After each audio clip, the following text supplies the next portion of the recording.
Welcome to Space Socket. A 35-year-old woman thinks her money will get her the man she wants. Kevin Samuels steps in to challenge her. Let's dive in. I'm doing well, thank you. How old are you? I'm 35. All right. So we're talking about balance. Are you single or are you married? I'm single, Any children? no children. You go to college? Yes, I did. I went to UC Riverside. What do you do for a living? I'm an entrepreneur building a business. So starting from scratch. And what? Finance, Okay. So how are you going to find balance in life? that's what I'm looking to create. Still trying to figure that out. I've never had a male figure be direct with me of what I'm doing wrong. So I honestly feel like I've just been kind of like in the sauce trying to figure it all out. And so that's why I wanted to jump on because I'm not sure what I'm doing wrong. What outcome do you want? I do want to get married, and having children is priority for me as well. How many children do you want? 2 children, 2 or 3. What state do you live in? I live in California, Los Angeles. Why do you want to get married? I've always had the desire. I do realize when I was younger, it was coming from, when I look back, because I've done personal development, it was coming from an abandonment wound. I've taken time to like heal that piece. And now I realize that I do want to build something with somebody that I can have a soulmate connection and also be a power couple with. And change the trajectory of my family because we don't come from marriage. I want to show that as an example for my kids. How long you watch my programs or anything like that? Off and on, not too much. Well, what do you think what do you think I'm about to say right now? I want you to give it to me difficult, like hard, Well, because I'm not giving, man. I'm just saying this: the myth of the power couple is something that was marketed to black women. What is a power couple? That means we're partners? No. Are you asking me, sir, or is that a That's a rhetorical? power couple. That means we're partners. You have 2 or 3 children. Which one? 2. Do you want your kids to be able to go to college if they want to? Yes, Do you want to travel nationally and internationally with your children? both. Do you want to have to work to pay significant bills after you're pregnant and married with your first child? Or Yes, you want to have to work to pay significant bills when you're pregnant? oh, significant bills? No. Significant, yeah. I Like you would have like, to pay significant bills right now. Okay. So what percentage of the family financial load do you want to have to be responsible for an entire lifetime? I would say 30 to 40%. Okay, 30 to 40% means if you stop working for any reason, you stop bringing in income for any reason, the family is at serious risk. Serious risk, meaning you will not be able to stop working for under any circumstances. Is that what you're saying? That's a good question. No, ideally, no. Because not working while you're pregnant doesn't line up with 30 to 40%. So what percentage of the overall family financial load do you want to have to be responsible for? This is not negotiable. It has to be done. No, I What? appreciate. I would say 10%, honestly. Okay, 10%. How much would a man need to make in LA to afford 2 children, a wife, and himself to live an upper class life? I would definitely say 500,000 or more. Don't give me a more. Just give me a number. 650,000. All right. Do you care if he's black or not? No, I'm open. Okay. You're 36. Yes. Have you had a serious relationship with a non-black man? Yes, I have. How long did it last? It lasted year, year and a half. How tall are you? I'm 5'5". Dress size? 4. Okay. Your last serious relationship was how long ago? My last serious relationship was 6 years ago. Okay. And the last time you've been intimate? In the last 12 Last, months? 8 months ago. All right. So, ma'am, what percentage of men earn $650,000 or more? Well, from the conversation I heard you speak about earlier, it sounded like it was less than 10%. 10% of men earn $100,000. Okay. 3% of men make a quarter, $300,000, $250,000, or $500,000. 3% of men make, okay, 10%, 100,000. Top 5%, around quarter of a million. 300,000, you start dropping around 3%. You get over 500,000, you're talking about 1%. And you're talking more than that. So you're talking about a fraction of a percent. So if he can meet, so if a man, they can meet that, and how tall, you said, you're tall, 5 what? Say that again. How tall are you again? You said you're 5 what? I'm 5'5", 5'8" with heels. Okay.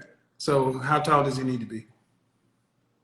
Anywhere like 5'8" and taller. I'm flexible. Okay. Uh, if this man can meet your socioeconomic standard, which is rather on the higher side, I think it's fair to say he can meet most women's. Why would a man choose you over thousands of other women? That's the question. That's a great question, and I still feel like I'm trying to figure out how to market myself. I do feel like I've been a firm believer in personal development. I think a lot of us don't come from backgrounds where we were provided with stuff, so I'm constantly seeking this knowledge. That's why I'm on here. But what would you have? But you have to give me something though. You know yourself better than I do, so don't tell me I don't know. I would say one thing that is my strength is I'm a very social person. So when I think of somebody who is in that income bracket, I feel like I would their business because of the social like relationships that I have. I would be that connector. I'm really known for being a good like networker. So I think I'd be add value. Do you know any men that earn that kind of money? Not personally, no. Do you know any men who earn over $400,000 a year? Not No. into. Yes, I do. You do or don't? I do. Are they married? No, they're single. What do you think a man who makes that kind of income, what are some of the things they would want from a woman? I definitely feel they want a baddie for sure. A what? A baddie, like they want somebody who is like a 10 for sure. Somebody who's well kept, well put together, dresses well, speaks well, articulate, great conversation, can be in a crowd with anybody and be able to be put together. You just described a man. I described a man. You're describing the prototypical Tyler Perry Sex and the City metro female fantasy. Men at that level tend to be very traditional. They're housewives were raised to be housewives. They're not socialites. They're not networking. They don't need you to network. They're already, the ends are meeting like a motherfucker with these men. So you ladies have been told, go out and get your PhD. I'm a PhD. And then you go out here and you can network and help them build a business. He doesn't need you for that. Would your kids be in private school or public school? I would like them to be homeschooled. All right. Would you have a housekeeper? Yes. Would you have somebody to help prepare food, the meals? I like to cook. That's my love language, one of my love languages. Cooking? Cooking isn't a love language. But I'm asking, would you have somebody would help you with the household chores, but they wouldn't cook? Yes. Yes, they would, or no, they wouldn't? I like to cook. I personally like to cook. Yes, they would, or no, they wouldn't? No, they would not. Would you have a nanny? Yes. So you want a housekeeper and a nanny. So effectively, you're going to incubate a baby. Yes. So basically, what a man at that level effectively gets your DNA. There's another woman in the house to help tend the house, another woman to help raise the children. He gets your DNA. What kind of professions would a man need to have legally to make $650,000 or more legally? He would have to be in finance, attorney, anesthesiologist. Finance doing what? Finance doing what? I would suppose he'd have to be like a financial advisor. For whom? for athletes or the 1% wealthy, managing funds for them. Okay. And you said an attorney? An attorney, What kind of entrepreneur, what kind of attorney? entertainment attorney, corporate law. Okay. What Um, else? what are the other type? They would have to be in finance. I would say like, stocks, things of that sort, like Wall Street. Those are the ones that come to my mind right now. Well, man, you want this high post man, I think you should be able to know at least what he does. See, this is what I'm showing. You ladies like yourself, you want this luxury lifestyle, and you can't even give me 5 professions that you would look into. Okay. Well, let's go on the other side. Um, an average or an above average man. Average man makes 40,500. Would you date an average man? Seriously? I have. No, no, no, May I? no. Can I? Would you marry an average man? Yes. That means you'd have to work and bring home substantial money because Yes. your lifestyle and his lifestyle are different. You'd be the breadwinner. You would do that. That's why I feel toggled between the two. And that's why I work my business right now, because I tried dating guys that were, I guess you would say the average blue But collar. the answer is no or yes. Can you ask the question one more time? I'm sorry. Would you decrease your lifestyle and your standard of living to marry an average man? No, I would not decrease my Okay. lifestyle. All right. No. So this is the problem. Women in your age, too old, your standards are too high, your standard of living is too high, and you've outpaced the market. You don't know what the men do. Yes, attorneys, but even you talk about specialized attorneys. You're talking about people in the service class, and they're servicing the elite. That's a very, very small group. The group they service is small, and the group that services them even smaller. And what they don't go looking for is a partner, and they don't just go looking for DNA. They tend to go looking for women who are housewives who are going to provide them a quality of life. You are effectively a luxury room in another bill. No shade, because homeschool, but you want a nanny, you want a housekeeper. So your job description is going to be, I have sex with my husband and I produce his children. And then after the second child is produced, then what? What is your job after the second child is produced? Someone is in the house taking care of it. Somebody is in the house raising it. What do you do? Because you don't want to pay more than 10%. Can I share something? Yeah, but hello? Go ahead. So when I've tried dating guys that were like the last gentleman that I was dating, he was a truck driver. And what was coming up was he was expressing that just the way I dress and put myself together, he was intimidated by the way I put myself together. And although I was okay with meeting him where he was at, it became a problem. And so through that journey and kind of looking back at it, I felt like I had to level up my standards because I felt like I kept coming against a wall when I am trying to date somebody for just truly getting to know them. Well, the problem isn't the truck driver. The problem is why and when you were 22 years old, weren't you looking to be married?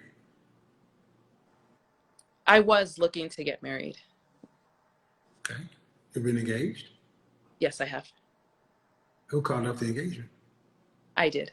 Why? It was emotionally abusive. So you've not dealt with any suitable men in your life that were marriage minded. I did not know how to look for that at the time. No. So the answer is you have. You just didn't know. Yes. So you weren't really looking because if you weren't available to receive it. So do you make room for the possibility of the fact that this is what tends to happen with women? You're hypergamous. You want a man to have at least what you have. What happens the longer you work in your profession? You make more money. The older one gets, the more you've experienced. You want a man that's way up here, but your sexual marketplace value is down here relative to this. And if this man is up here, just like you would have to settle, he'd have to settle. Is it fair to ask him to settle? No. And he's not going to. And if you don't actually get somebody, and what happens, do you earn over six figures? No, I don't. Have Not you right ever now. earned over six figures? Excuse me? Have you ever earned over six figures? Yes, I did. For how long? 3 years? In LA? Yes. Over 200,000? Not over 200,000, no. Over 150? Less than 150. So due respect, you were making about 125. so that was like making $63,000 in Atlanta. So ma'am, the way you kind of come across your image is like you're making $250,000 in Dallas or Houston. You're an above average earning woman. Okay? But you want a man who's making multiples more. What does your father do for a living? My dad is unfortunately What did he do for a living? he was an X-ray tech and owned like real estate. What did your mother do for a living? He was an RN. Okay. So your mother and father were middle class? Yes. Why in the hell are you looking for a rich man? Because the guys, like I said, that I was meeting. No, ma'am. You're middle class. Your degree is in what? It was in sociology. Sociology. One of those useless degrees. Yeah. So what I'm getting from you is a woman who has this, I have this look, this air, and that's cool. But you're not an elite. You're a middle class, you were from a middle class family, and you're out of your league. And I'm trying to be as political as I can, but oftentimes our women, they get these degrees and they're starting to think you're up here. And your mom was an RN and your dad was an X-ray tech. That means you get somewhere between RN and X-ray tech. You got a degree in sociology. You're not making what you made before. You're in finance now. I don't know what that means. Primerica? What is that? Yeah, network marketing. Yeah. Primerica. I know. How do I know these things, people? Because I don't just talk. I understand. So your standard is extremely high. And I'm going to say this in the nicest way I can, but you almost come across as like you're like imposter syndrome. Mm-hmm. So when you say you dated a truck driver and you dressed a certain way and he felt intimidated, but the truck driver was probably earning what you were making? He would always complain about money, so he presented it like he wasn't. What kind of truck driver? At the port in Okay. But see, the thing is, the men are talking about up there, they're also going to look at your pedigree. They're going to look at where you come from. They're going to look at your school. They're going to look at your parents. They're going to look at who you dated. They're going to be like, no, because they're going to bring you around their partners in a law firm. And unfortunately, all that at 36, and then you really don't want to work. You want to be taken care of. You're too old for that. You worked all this time. Do you have student loan debt? No, I don't. Well, you worked all this time. Why do you get to retire now? Because you have 2 kids? Absolutely not. That doesn't even sound like close to a fair deal. So what would you say, like, for me, who would be like the that I should be looking for? Well, that match. Well, socioeconomically, you'd be good to have somebody who's like an accountant, somebody who's like in tech, software engineer, systems engineer. Somebody's making 80, anywhere from 60 to 85. But my concern is, and maybe this is because you're a little nervous or whatever, and everybody responds differently, but you don't come across, like you said, the way you dealt with that truck driver. If I asked the truck driver, dating you was blank, how do you think he would say he experienced you?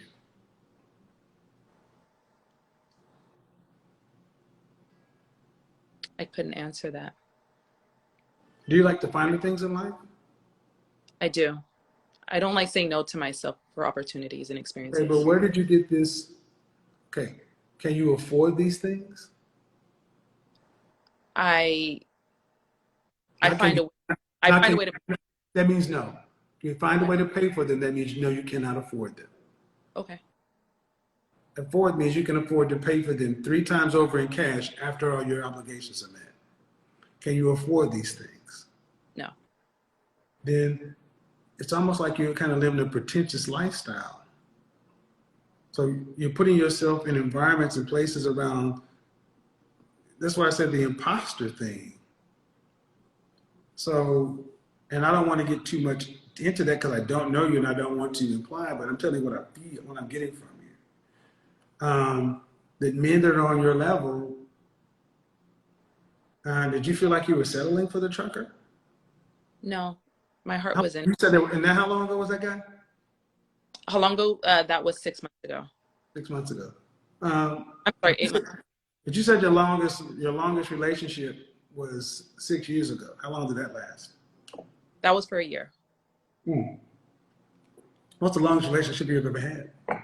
A year and a half. Okay. Sounds like you've had some counseling or some therapy. Yeah, I've had to. Okay. So are you openly affectionate? Yes, I am.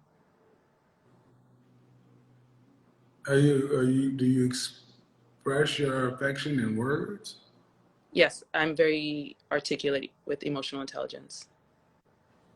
So of your relationships, how many of them a man has left you? One, How were you when that relationship happened? I was not any of the said right now at all. I was in Huh? my, I was not anything that I told you right now. I was in my trauma at that time, so I was not showing my best I at said all. how old? I said how old? How old were you? How Oh, old how were you? I was. So I was 28. Okay. And how many relationships have you had? I've had 4. So 3 out of the 4 you left. Yes. Okay. Well, man, I would say that if you've already done the work, the therapy, but there's still something amiss, and I know what I'm feeling right now, and I don't want to get into it right now, but there's something that's still askew, and what I'm getting is a little bit like you have this picture in your mind of what a relationship should be, and it'll never be that. It's like can you become self-aware enough to recognize this is what I am. I'm not up here. I'm a, if I adjust it from income, I'm an average earner. I mean, you're at Primerica right now. And I got no shade towards Primerica, but it's not like everybody becomes a vice president. People who go to Primerica are generally looking for a way out of corporate America. How long you been doing it? 2 years. And Well, with what I'm level are like you? in network marketing, 2 years. With this company, it's been 6 months. And what level are you at? Regional vice president. Okay. Are you doing financial products? Yes. Okay. Um, so let's see. Well, I don't get wife. I'm gonna tell you right now. When you said power couple, um, the kind of man who's making the kind of money, they don't want to be partners in power couples. They want cooperative wives who aren't trying to live this yuppie thing. Um, Possibly an executive wife, which is that's as closest thing to a quote unquote power couple, but I don't know how you would be in a relationship. Have you interviewed your exes? I would like to. I honest to God. But I'm not sure if they would be open to that. I I think it's mean, more. are they married? One is. Okay, just ask them, hey, send an email. What was I like to be with? Because they can tell you. Because it's not really. There's a phenomenon that I've seen in the last several years. I call pretty professional problems. You're talking about pretty, you talk about six, adjustable six, eight, nine. So cute, pretty, beautiful, professional women who are who want relationships, but they can't maintain them. I went to Houston to talk about this issue, Chicago, and then in New York, and in LA. That's like your hot. That's where y'all live. LA, Chicago, Houston, New York City. Um, Emotionally unavailable. They look nice. They speak well. They make a good presentation. They'll network. I mean, you put you in a dress at the steakhouse, but then away from that, it's just something's amiss. Um, and what I've noticed is many women like that are afraid to fail. So you sabotage stuff. You want it to always look good. So are you one of these kind so I'm not saying you, but like women who don't like to go out of the house unless every hair is right.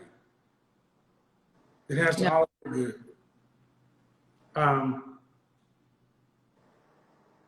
so it's not a matter of femininity training or wife training. It would really just start to, I would say,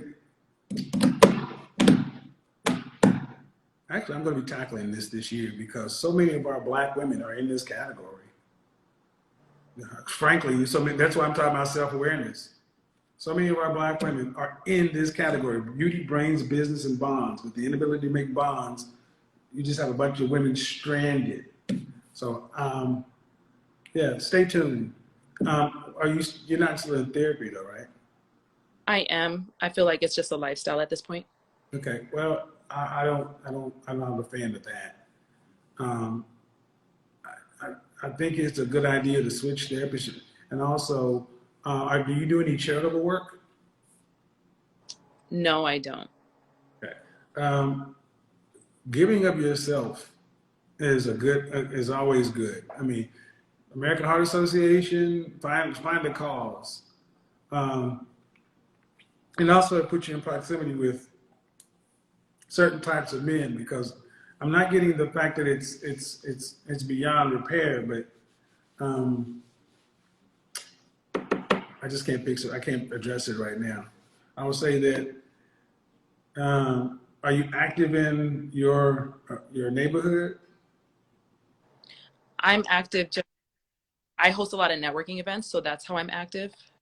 I mean, That's are you active not toward the end of gaining business? I mean, do you know who uh, your city councilman is? Are you part of the chamber? Do you go to church, charitable organization? Are you moving around, or is it at always is always a goal to try to make to get a sit down?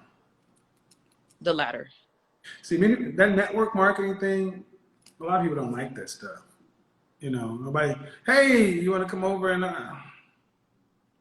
Primerica was what woke me up out of the fog of corporate America. So I got nothing but good things to say about it. But long term, not for me, it wasn't anyway. Because once you burn your warm network, um, yeah. And at 36, you have you been to the OBGYN to find out your so you only got a short window. So it's That's time to what. start. It's time to start actually putting the resources toward to start making a deal. You need to find out your deal breakers. I'm going to be honest. That luxury lifestyle you're talking about, because at the end of the day, that's not a good deal. I mean, just the DNA. You're going to do some work. Just Question. reconsider. Just reconsider. And I got to go ahead and wrap this up. But go ahead. So I climbed in my company and now I'm hitting multiple six figures. How does that change? Because I know you said there's imposter syndrome, but there's also a piece of you want to exude what you want to create in your life as well. So what do you, the question again is what? Let's say I get into the six figures with my company, because I'm saying that, or you're feeling imposter syndrome when it comes to me, then it's like, it kind of things too. If you get into six figures or Primerica, Yes. then the question is then what? Then how does that change? Because I know you were saying like there's are you feeling imposter syndrome with me when it comes to how I'm showing up or how I dress and things I like? Well, But it's but that's the difference. Then the money will catch up to where you're already. This whole manifest thing, fake it till you make it. But you know, and I know the chances of that happening are remote. I mean, how many? I mean, you know the numbers of who gets there, right? I mean, so what percentage? What's the probability of that happening in the next 5 years? I don't have that answer. I don't have that What do you answer. think? I mean, I would think 5%, if that, maybe less, 3%. So then why even? So if you got a 5 to 3% chance of something happening in the next 5 years, why is it even a question? Because I see the work that I put in, so I See, believe that. that's the imposter syndrome. That's the imposter part of it. You're still focused on the fantasy, this image facade you built for yourself, and I just made you quantify. There's a 3 to 5% chance that this might happen in the next 5 years, which means there's a 97 to 95% chance that it won't. But you'd rather say all the work I put in, the work for what? You know who does this? Degenerate gamblers in Vegas. It's called sunken cost fallacy. You've sunk so much cost into this facade. I'm on a blackjack table. I'm running the roulette table. Oh man, I made 500. I made 1,000. I made 15,000. I'm up. Woo! Oh, I lost 500, but I'm still up. I lost 1,000, but I'm still up. I won again. All right, we're back. All right. Then what? What happens the longer you gamble? What happens? The more money you, Who wins the longer you gamble? the companies. No. The house. The lights in Las Vegas are on for a reason. Yeah. This is not a trick question. The longer you gamble, you'll give back everything you won plus empty your savings and everything else. But you know what keeps you going? The herd mentality and the sunken cost fallacy. What if I snap my fingers today? What if this happened? And whatever God you believe in sends you an archangel down and says, here, I am the God of your understanding. And he confirms to you that he is God. And he shows you your childhood memories beyond a shadow of a doubt. You know it's coming from God. Okay? Irrefutable. Are we there? And he says, not going to happen. You're not going to get there. This is it. You're going to be a mill earner right here. You're going to be comfortable. Never going to happen. It's not what I have for your destiny. Then the angel goes and goes back up to heaven. You're going to still live your life on the possibility it could happen? No. That's what keeps you going. The gamble. But what you do have to look at over the last 36 years, and where's it got you? Here. We're on the same page? We're 100% on the same page. Because money doesn't make you happy. There was a story of a woman who was, in New York, Miss USA or something. You know what I'm talking about? The one that just passed away? Passed away? You mean walked off the top of her building? That's not passing away. She committed suicide. Yeah, it's not passing away. It's a death. Yeah. Beautiful black woman right there. Lawyer, successful. Now, right now, She had it all. Money, fame, beauty.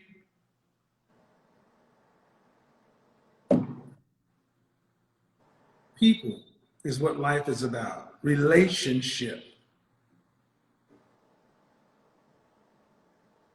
You can work a room, but you can network for a sale. Can you build a life? Can you build your own network? That's the most important networking skill.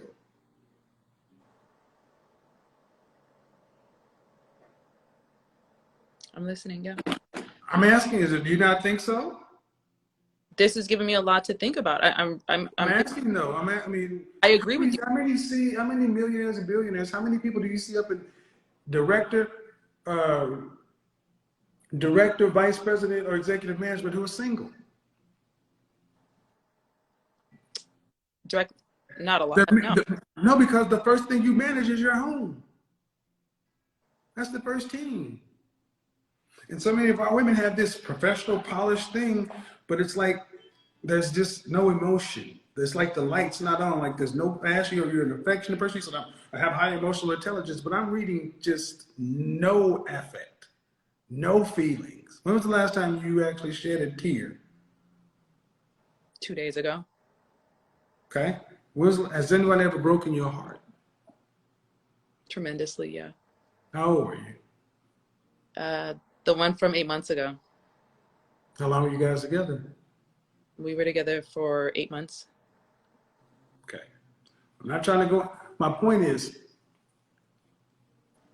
stop defining your success by your bank account and these bullshit ass titles. That's why so many black women are dying alone. That shit was pushed to our community. It was pushed to every community, but our women bought into it more than anything else. Living single, girlfriends, and now you got a bunch of 45-year-old women telling you, go now, focus on yourself, don't worry about such and so forth. 45 to 70, 45 to 60. And like, they at least had some money from Hollywood. You're an accountant. So I'm asking you to move like you don't have this potential to make this money, because it's not really a potential. How would you move if you were a school teacher? How would I move if I was a school teacher? How would you move throughout the world if you were a school teacher? If you were a third grade teacher, how would you move in the world? How would you operate? Would you have this lust? This lust for the finer things and don't deny yourself? No, I feel like I would be content with. Well, then become a third grade goddamn school teacher and get content, because that's closer to your reality. That's all I'm saying. That's all I'm ultimately saying. And the more you can get out of this delusion that or an illusion of this world you created for yourself, or titles and this and that potential, and get down to, I got a sociology degree and adjusted, I'm making about $60,000. You know, I'm cute, but so what? That's not, it's not extraordinary. It's better than some, not as good as others. Right around the middle, right in here somewhere. But what is it getting me? What do I have in life? Do I have any long term? Because unless you haven't had any illnesses or any challenges like that, you're fortunate. We take all this shit for granted. That's why I showed you that woman who had more than you. Start living life on purpose. All right, have a good day. Thank you. Bye-bye. All right, let's break this down clearly. A 35-year-old believing her money alone will secure the kind of man she wants highlights a major misunderstanding about how attraction and relationships actually work. Because while financial success is valuable, it doesn't automatically translate into relationship leverage in the way she might think. This is where Kevin Samuel steps in with a reality check, because men and women often prioritize different things when it comes to long-term partnership. A man might respect her financial position, but that doesn't mean it's the primary factor driving his choice for commitment. The issue here isn't her having money. That's an accomplishment. The issue is relying on it as the main qualification for attracting a specific type of man. Because men who are already successful are not necessarily looking for a partner based on her income. They're evaluating other factors like compatibility, attitude, lifestyle, and how she fits into their life overall. The truth is, money can open doors in certain areas of life, but it doesn't replace the qualities that make relationships work. And if those qualities aren't aligned, financial success alone won't bridge that gap. So the real lesson here is simple. Success in one area doesn't automatically guarantee success in another. You still have to understand what the other side values and align with it. At the end of the day, it's not about what you have. It's about how well you fit with what the other person is actually looking for.